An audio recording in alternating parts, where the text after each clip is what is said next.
Hi guys, welcome back to the spotlight session for this next masterclass. And this next one is rental housing as a form of welfare.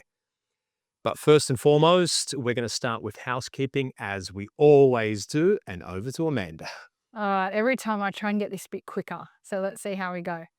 We are not your broker or your accountant. We are your buyer's agent. That makes us your strategic partner, but we are not your financial advisors. We don't give you access to money like your broker does or access to tax compliance like your accountant does.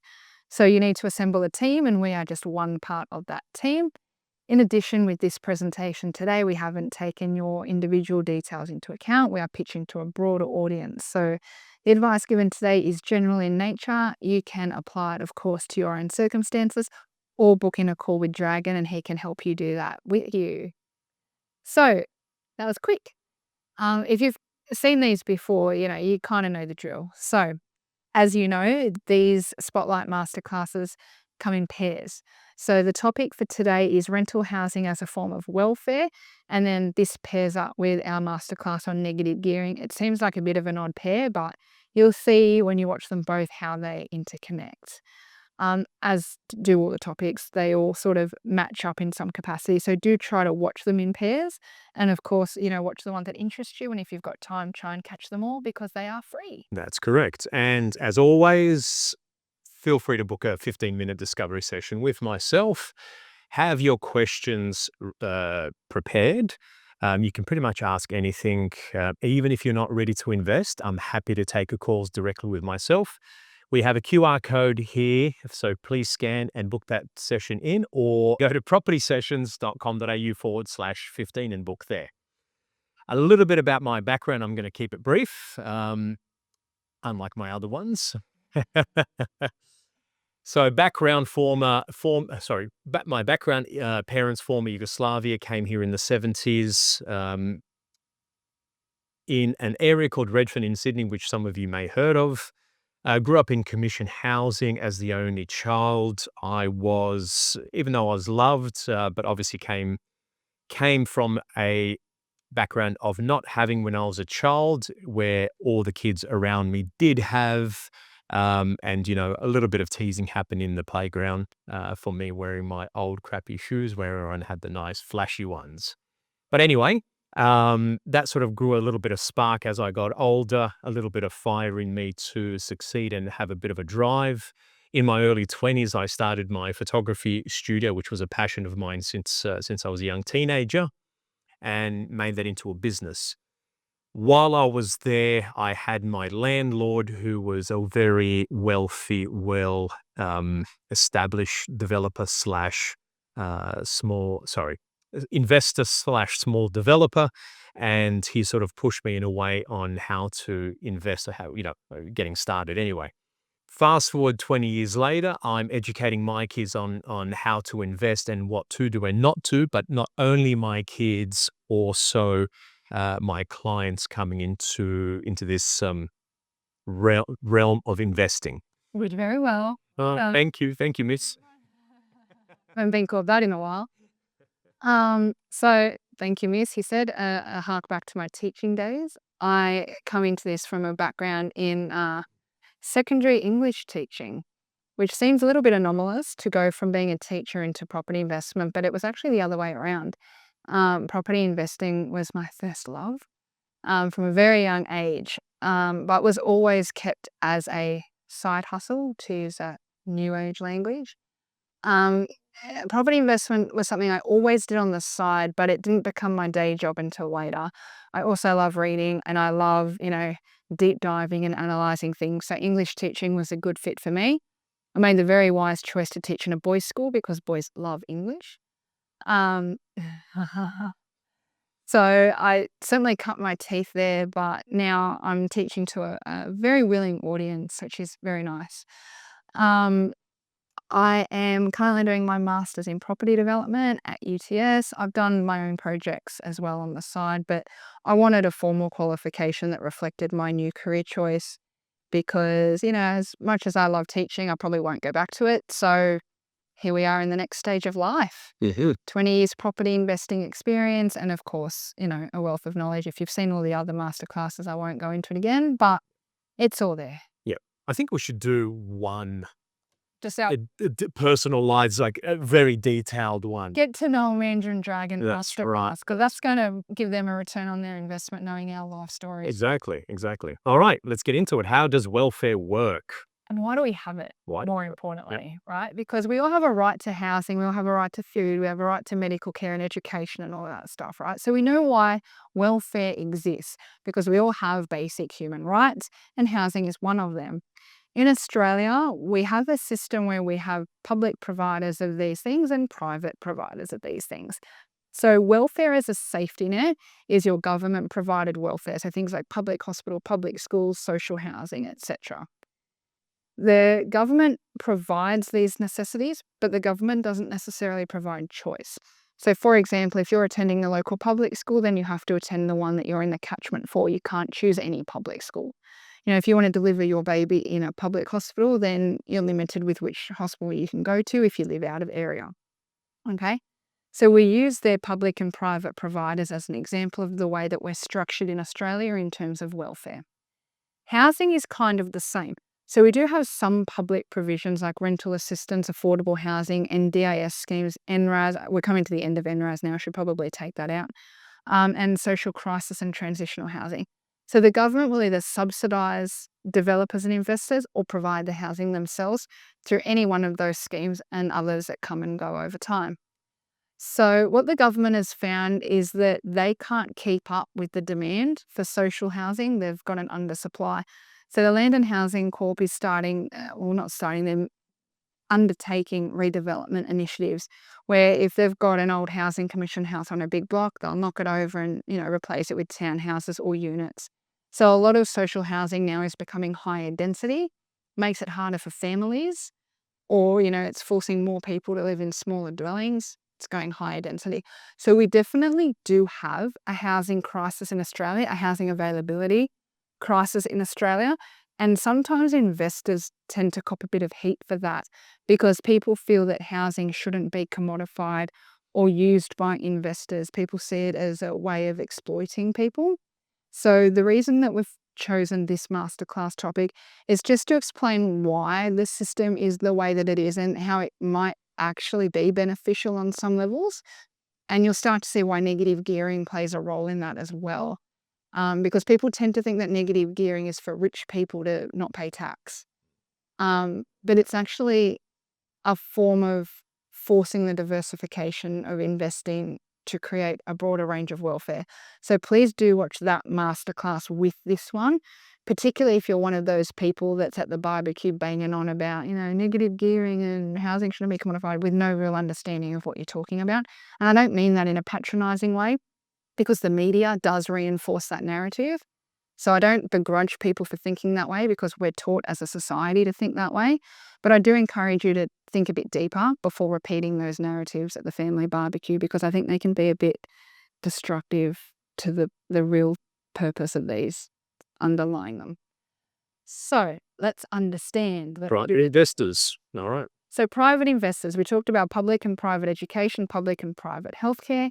I touched on what kind of public housing is available. Now let's look at private housing. So what's supplied or provided by private investors like you or I.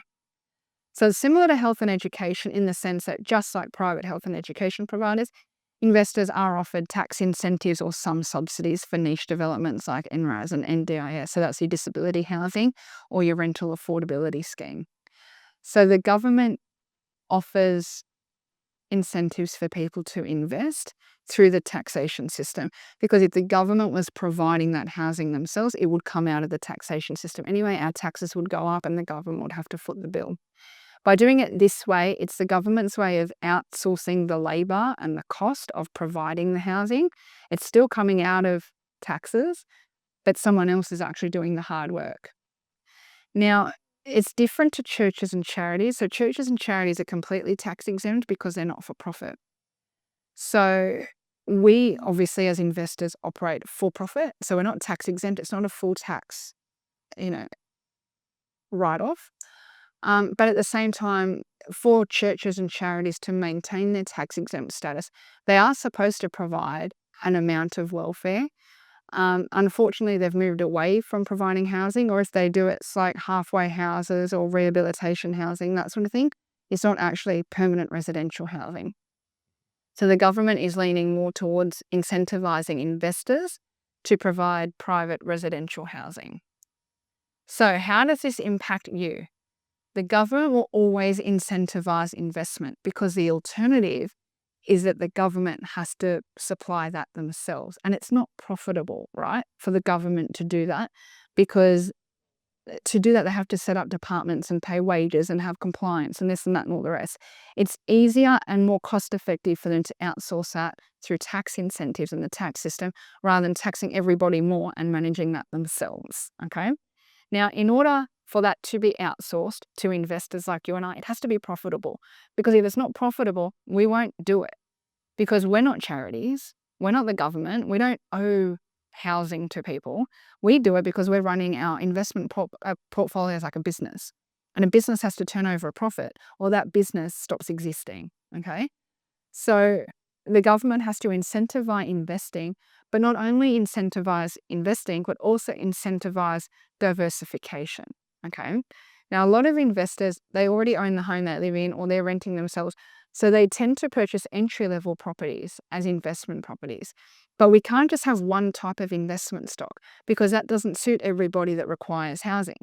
We might have singles, travelers, families, older people, younger people that all need housing, but they don't all need the same type of housing. So the government has to incentivize diversification.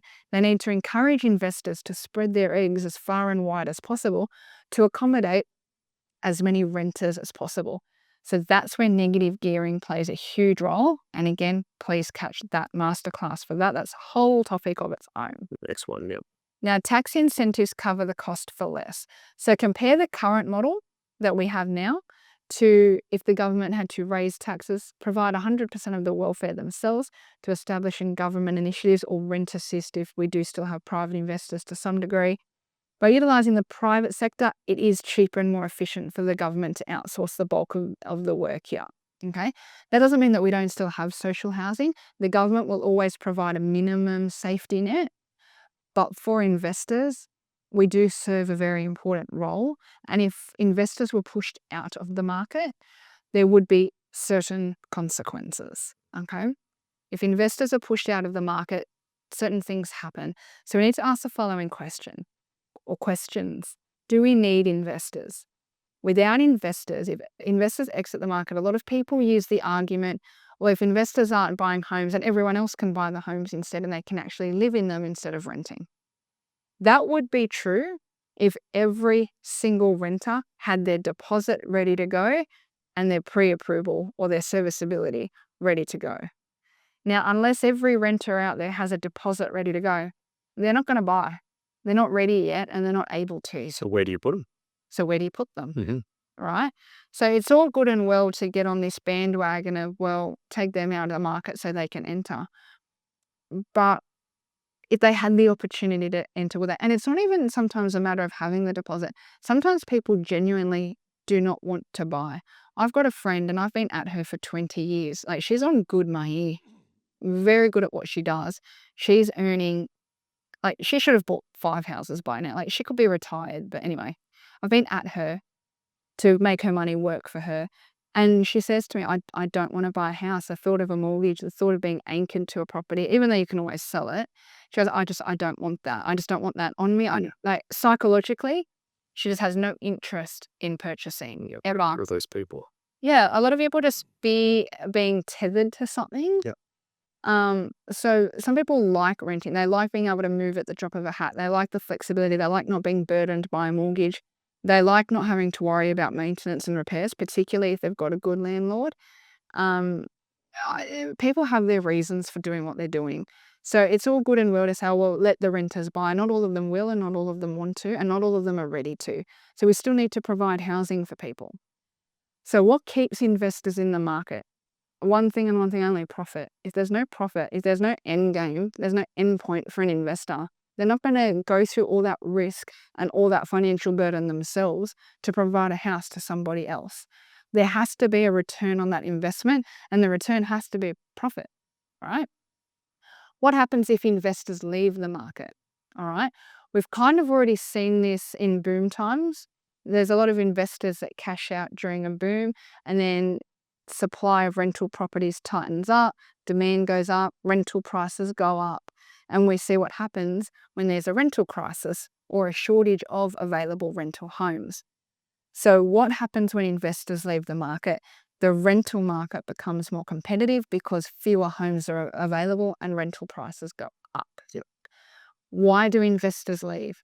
Because maybe a property boom means that their yield is no longer viable. Maybe they have to sell because they can't service their loans. Maybe the property served a purpose and they're selling it because they've made their money.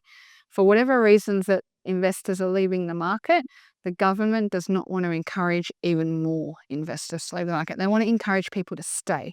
So if you looked at our capital gains tax masterclass, you would have seen that the government offers a 50% discount on capital gains tax if a property is held for 12 months or longer. So that is there to disincentivize flipping, because the government doesn't want investors to keep flipping properties. The government wants people to make properties available to live in. So by giving them a tax discount for holding the property longer, it makes that property available for rent.